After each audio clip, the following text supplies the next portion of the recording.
이번 주 화요일 본문이거든요. 누가 우리의 이웃일까라는 제목으로요. 누가복음 10장 30절에서 37절 말씀 우리 함께 나눌 거예요. 많이 잘 알고 있는 이야기거든요. 우리 함께 말씀 읽으면서 제가 먼저 읽겠습니다. 그리고 여러분 읽으면서 교독하도록 하겠습니다. 제가 읽겠습니다. 예수님께서 대답하셨습니다. 어떤 사람이 예루살렘에서 여리고로 내려가고 있었다. 그런데 도중에 강도를 만났다. 강도들은 이 사람의 옷을 벗기고 때려서 거의 죽은 채로 버려두고 갔다. 마침 한 제사장이 그 길을 내려가다가 그 사람을 보고는 길 반대편으로 피해서 지나갔다. 어떤 레위인도 그곳에 와서 그 사람을 보고는 길 반대편으로 피해서 지나갔다. 이번에는 어떤 사마리아 사람이 그 길을 여행하다가 그가 있는 곳에 이르렀다. 사마리아 사람이 그를 보고 불쌍하게 여겼다. 그래서 그 사람에게로 가서 그의 상처에 올리브 기름과 포도주를 붓고 붕대로 감쌌다. 그리고 그를 자기의 짐승에 태우고 여관으로 데리고 가서 그를 정성껏 보살펴 주었다. 다음날 그는 은화 2개를 여관 주인에게 주면서 말했다. 이 사람을 잘 보살펴 주세요. 만일 돈이 더 들면 내가 돌아올 때 갚겠습니다. 너는 이 세 사람들 중에 누가 강도 만난 자의 이웃이라고 생각하느냐? 같이 읽겠습니다. 율법학자가 대답했습니다. 그에게 자비를 베풀어 준 사람입니다. 그러자 예수님께서 그에게 말씀하셨습니다. 가서 똑같이 하여라. 아멘. 이분은 잘 안 보이시겠지만 누구냐면은요.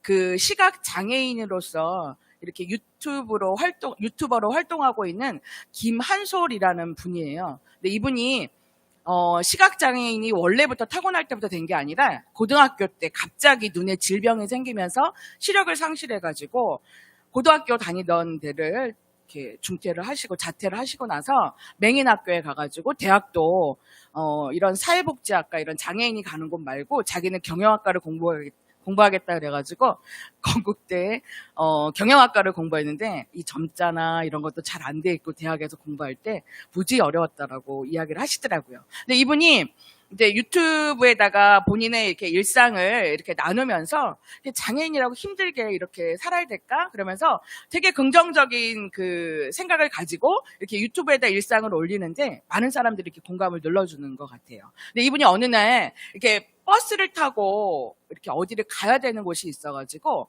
이제 버스를 타러 나왔어요. 그래서 첫 번째 버스를 탔을 때는 운전기사분께서 굉장히 친절하게 이렇게 안내를 해주셔갖고 타고 내렸는데 이제 한 번 더 갈아타야 되는 거예요. 그래서 지금 이렇게 딱 버스 앞에 섰는데 이 운전기사분이요. 이렇게 딱 보고 알잖아요. 그러니까 문을 열어주지를 않는 거예요. 그래서 이분이 계속 그 앞에서 이렇게 왔다 갔다 하시는데 그냥 이렇게 문을 이렇게 닫은 채로 그러고 지나가는 거예요. 또 한 버스는 이렇게 왔는데 그 버스한테 이제 제가 갈 곳을 이제 이야기를 하면서 여길 가느냐고 물어봤더니 이 운전기사분이 막 화를 내시더래요. 화를 낼 것까지는 뭐 있겠어요. 바쁘시니까 그럴 수 있겠지만 근데 이 김한솔 이분이 마지막에 그 얘기를 하시더라고요. 너무 마음이 상했다라는 이야기를 하시더라고요. 그러니까 우리가 살아가면서 우리는 다른 사람에게 도움을 받기도 하고 그리고 또 우린 또 도움을 주는 입장에도 있기도 해요. 그런데 점점 세상이 각박해지면서요. 예전에는 이렇게 짐을 들고 가시는 어른들이 있으면 같이 가서 짐도 들어드리고요. 그리고 또 차에 이렇게 자리가 있으면 제가 젊은 사람들이 앉아 있다가도 어른들이 들어오면은 그 자리를 양보해드리기도 하고 이런 사회를 살았단 말이에요. 근데 요즘은 집에 누가 이사를 왔어요. 그래서 윗집, 아랫집, 이웃을 알아야 될 거잖아요. 그래서 예전에는 떡도 돌리고 했는데 그 갖다 주면은 되게 어떤 생각을 하냐면 이거 먹어도 돼? 이런 생각부터 하는 지금은 그런 불편한 상황이 됐어요. 그래서 누가 지나가다가 폭력을 막 당하고 있는데도 불구하고 우리는 그냥 모른 척하고 지나갈 때가 많이 있어요. 왜요? 괜히 엮이면 잘못될 수 있고 귀찮을 경우가 생기기 때문에 많은 사람들이 그런 다른 사람들의 어려움을 보고 그냥 눈을 질끈 감고 지나갈 때가 있다라는 거예요. 그런데 하나님께서 오늘 우리에게 이 누가복음 말씀을 주시면서 우리가 어려움 당하는 사람들, 그런 사람들에게 어떻게 해야 하며 또 우리에게 있어서 하나님께서 우리에게 말씀해 주시는 그 이웃의 범위는 어디인가 우리가 한번 생각해보고 그리고 말씀 따라서 순종하며 나아가는 우리의 삶이 되었으면 좋겠어요. 오늘 읽었던 말씀 속에서 참된 이웃, 이렇게 우리들 가운데 도와줄까 말까 이렇게 생각하면서 그냥 귀찮아서 그냥 지나가는 경우가 많이 있다라는 거예요. 이럴 때에 우리는 어떻게 이 부분, 내 이웃은 어디까지인지 한번 생각해 보면서 고민하는 시간 되었으면 좋겠어요. 우리 같이 한번 10장 37절 말씀 읽겠습니다. 시작. 이르되 자비를 베푼 자니이다. 예수께서 이르시되 너도 이와 같이 하라 하시니라. 아멘. 우리는요, 내가 친한 사람한테는 친절을 베푸는 거 어렵지 않아요. 그리고 어려움 당한 내 친구라면, 가족이라면 열심히 돕는 그런 경우 어렵지 않아요. 그런데 우리는 모르는 사람, 그리고 용기가 없어서 도와준다는 말을 아까 지나가다가 이렇게 다친 사람, 내가 도와줄까 말까? 이런 생각하다 또 지나가는 사람들도 있을 거예요. 그럴 때 우리가 어떤 삶을 살아야 되는지 함께 말씀 속에서 우리가 한번 생각해보는 시간 되었으면 좋겠어요. 오늘 말씀 포인트 같이 읽을게요. 시작. 한계를 넘어서 돕고 사랑하는 이웃이 되라. 우리 안에 한계 짓지 말라고 말씀하시고 있어요. 어느 한 율법학자가요, 예수님을 시험하려고 하나님의 이 율법이나 계명을 잘 아는 이 율법학자가 예수님을 찾아왔어요. 그리고는 뭐라고 얘기를 하느냐면, 선생님, 어떻게 하면, 무엇을 제가 하면 영생을 얻을 수 있습니까? 라고 질문을 했어요. 그러니까 예수님께서 율법에 뭐라고 되어 있느냐? 이렇게 물으셨어요. 그랬더니 이 사람이 하나님을 사랑하고 마음을 다하고 뜻을 다하고 힘을 다하고 목숨을 다해서 하나님을 사랑하고요. 그리고 내 이웃을 내 몸처럼 사랑하라고 그렇게 쓰여 있습니다. 그러니까 예수님께서 그래? 그러면 그대로 가서 행해라 라고 이렇게 얘기를 했어요. 그런데 이 율법학자가요, 좀 자기를 좀 옳게 보이고 싶었어요. 나 이렇게 잘하고 있는데 하면서 예수님한테 자기를 좀 드러내고 싶었던 거예요. 그러면서 그러면 이웃이 누구입니까?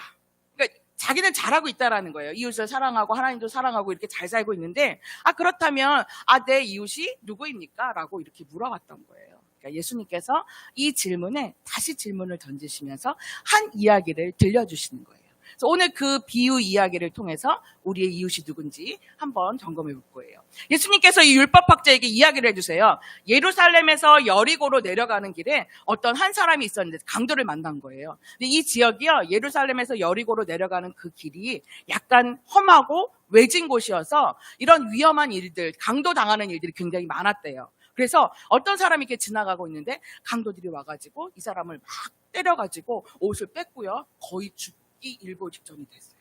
그리고서는 이 사람은 어떻게 됐을까요? 거기 이렇게 누워서 거의 누군가가 도와주지 않으면은 자기가 자기 힘으로 일어서서 갈 수 없는 그 지경에 이른 거예요. 그런데 예수님께서 뭐라고 얘기하시냐면, 첫 번째 제사장이 그 길을 지나갔대요. 근데 이 제사장이 그냥 쓱 보고는요, 길 반대쪽으로 해갖고 지나쳐갔대요. 이 제사장이 누군가 하면은 하나님을 사랑하세요, 이웃을 사랑하세요 라고 말하면서 성전에서 예배 드리는 것을 집리하는 사람이었어요. 그런데 이 사람을 모른 척하고 지나가요.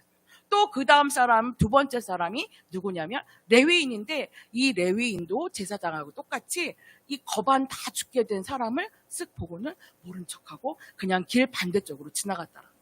이 레위인은 또 어떤 사람이냐면 성전에서 이 제사장을 도와가지고 이 성전 기물이나 이런 것들을 관리하면서 찬양하는 일을 하는 그런 사람이었다는 거예요. 근데 그렇다면 왜 이 제사장하고 레위인은 그냥 이렇게 거반 다 죽게 된 사람을 보고 그냥 지나쳤을까요? 유대의 율법에는요, 죽은 사람을 만지면 부정하기 때문에, 그래서 아마 제사장과 레위인들이 이 사람을 모른 척하고 지나가지 않았을까라고도 얘기하지만, 이 길은 예루살렘에서 여리고로 내려가는 길이잖아요. 그 성전 예배 다 끝나고 지나가는 수도 있고, 일단은 자신의 이기심이겠죠. 귀찮은 거예요. 괜히 잘못 엮이다가는 내가 또 생전 예배 드려야 되고 이런 입장인데, 말씀에 순종하기보다 말씀은 머릿속에서 알고 있지만 그것은 알고 지나쳐 버린 거였어요. 그러면서 예수님께서 뭐라고 얘기를 하시냐면, 마지막에 사람이 지나갔는데 누가 지나갔느냐면 사마리아 사람이 지나갔다라고 이야기를 하세요. 이 사마리아 사람은 누구냐면요, 이 유대 사람들하고 되게 이렇게 사이가 안 좋은 거예요. 여기 밑에가 유대 지역이고요. 그 바로 위가 사마리아 지역이고 그 위가 갈릴리 지역이에요. 그래서 이 유대 사람들이 갈릴리 지역으로 가면 바로 이 사마리아 지역을 거쳐서 지나가면 되는데, 이 유대 사람들은요, 이 사마리아 사람을 사람 취급을 안 했어요. 개처럼 취급했어요.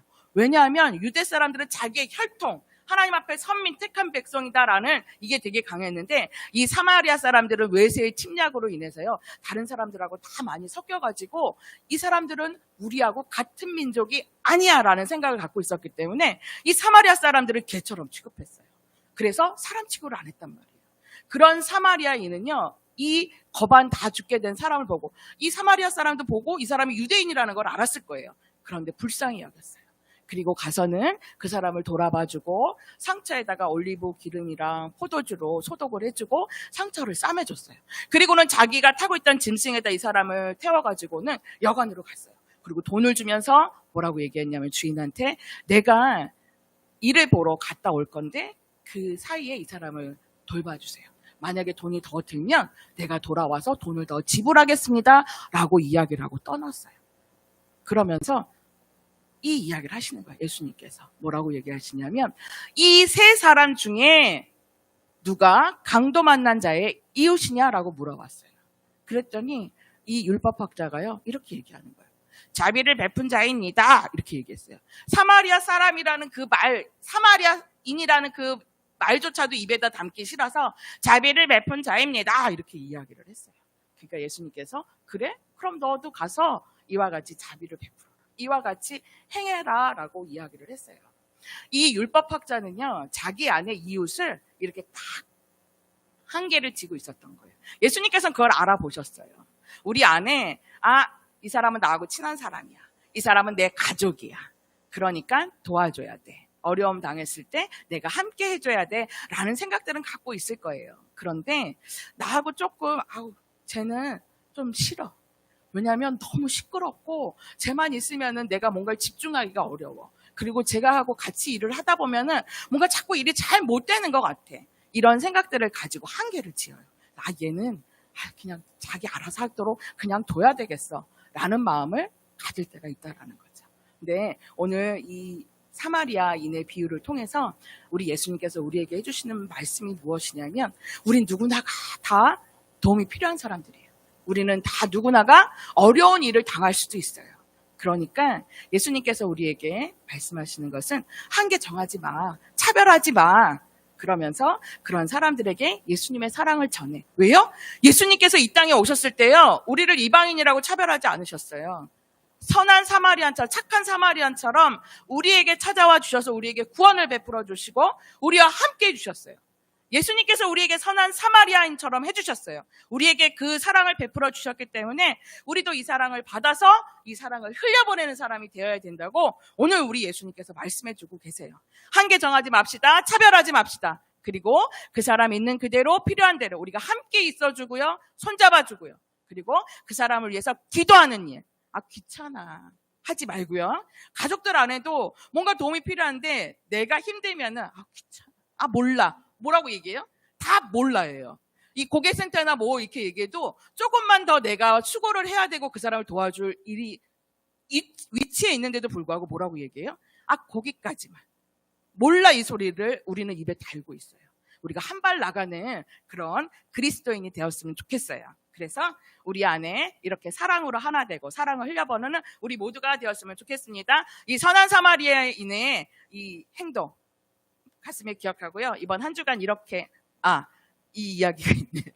이게 제 이야기가 아니라서. 이게요. 목요일쯤인가 새벽 예배를 왔는데 이 건물 앞에 물이 이렇게 콸콸콸콸 흘러가는 거예요. 그래서 저게 뭐지? 비도 안 왔는데 왜 저렇게 물이 이렇게 흘러갈까라고 잘 안 보이시겠지만 이렇게 요 뒤쪽에 보면은 이렇게 건물이 이렇게 다 폐허가 된 요런 데에서 흐른 사이에서 이제 목사님이 찍어갖고 왔는데 물이 콱콱콱콱 와서 밤새 이제 거기에 이제 물이 한강이 돼버린 거예요. 그런데 그냥 그러고서는 새벽 기도를 하고 이렇게 지났는데 목사님 설교 끝나자마자 이제 주인 사장님한테 전화가 온 거예요. 뭐라고 왔냐면은 수돗물 잠그라고. 여기 물이 새는 것 같다고 그랬대요. 그러니까 이 앞에 이 빌딩이 있는데 그 사장님하고 여기 사장님하고 친구예요. 마주보고. 근데 사장님이 이제 새벽에 이렇게 와서 보니까 물이 흐르니까 우리 건물에서 나오는 줄 알고 사장님한테 전화를 한 거죠. 그래서 사장님이 이제 목사님한테 전화를 했는데 보니까 목사님 여기 다 살펴보니까 이 건물은 아닌 거예요. 찾아서 보니까 저 뒤쪽인데 그렇게 하고서는 이제 그 석정 빌라 여기 사장님한테 여기는 아닌 것 같다 이렇게 해서 얘기를 하고 저쪽에서 이렇게 새는 것 같다라고 얘기를 하고 목사님이 이제 아침에 일찍 노예 갔다 오시고 그러고서는 오후에 왔는데도 계속 이렇게 새더래요. 그래서 그 사장님한테 이 앞에 있는 빌딩 사장님한테 이거 이렇게 해서 여기가 돼 있는데 라고 얘기를 하면서 목사님이 안 되겠으니까 수도국에다가 전화를 한 거예요. 거기서 이렇게 나와가지고 여기서 나온 게 아니라 그 뒤쪽에 있는 빌라에서 이게 계속 새서 나오고 있었다라는 거예요. 그러니까 이게 보통 이 앞에 있는 분은 여기까지가 내 친구야. 이 사장님이 내 친구니까 여기까지는 해줬어. 근데 여기 지역이면은 다 아실 거잖아요. 그러면은 좀 한 발 해서 전화를 해주면 딱 좋은데 나는 여기까지가 내 친구니까 이 한계를 짚고 마른 거죠. 근데 목사님이 이제 전화를 해가지고 수도국에서 나와가지고 살펴보고 여기가 아니고요. 저 뒤쪽에 빌라에서 이렇게 수도가 탕탕탕탕 계량기가 돌아가고 있었대요. 계속 며칠째 이러고 가면 어떻게 해요? 거기 있는 사람들은 계속 이게 금전적으로, 재정적으로 손실 보는 것들이 있을 거잖아요. 그러니까 우리가 오지랖이라고 하지만 주변에 있는 사람들을 돌아보면서 이렇게 서로에게 우리가 선한 사마리아인이 되었으면 좋겠습니다. 오늘부터 한 가지씩 내가 할 착한 일이 무엇인가 생각해보고 이번 한 주간 이렇게 기도했으면 좋겠어요. 우리 같이 한번 읽어보겠습니다. 시작! 하나님, 제가 이웃의 한계를 정하지 않고 사랑으로 섬길 수 있게 해주세요. 기도하겠습니다. 참 좋으신 하나님, 우리 안에 차별이 있어요. 좋아하고 싫어하는 사람이 있어요. 그래서 내가 좋아하는 사람들과만 이웃하고 사랑하려는 마음이 있어요. 그러나 오늘 들은 말씀대로 내가 내 이웃의 한계를 정하지 않고 누구나 예수님의 사랑으로 사랑하며 돕고 섬길 수 있게 해주세요. 차별하지 않고 우리를 사랑하셔서 선한 사마리아인이 되어주신 우리 구주 예수님의 이름으로 기도합니다. 아멘.